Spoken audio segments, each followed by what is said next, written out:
जय महाराष्ट्र भाऊ, मी तुमचा लाडका मग काय भाऊ.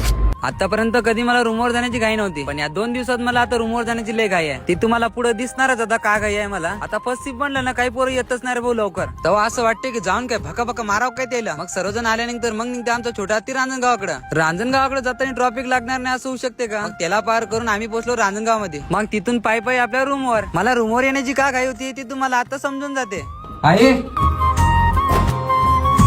तुम्हाला एका शब्दावरून समजलं असेल की का घाई होती मला रूमवर येण्याची. तर भांडो माझे आई बाबा आता आमच्या सोबतच राहणार आहे आणि जगात याच्यापेक्षा मोठी खुशी अजून दुसरी कोणतीच नाही. आपल्याकडे किती काय असू द्या, पैसा दौलत काही पण ते म्हणतात ना, स्वामी तिन्ही जगाचा आहे विना भिकारी. आईनं आज गरम गरम भजे केले होते, ते पण आम्ही दोघांना खाल्ले. आणि घरून चिवडा लाडू ते पण आणला होता, ते पण खाल्ला. आणि भावांनो आई आल्यानंतर रूम मध्ये बदल पा किती झाला. शहरातले लोक फरच्यावर कपडे धुते आणि आमची आई घेऊन द्यावं आल्यानंतर डायरेक्ट गोळी अशा विटा आणल्या.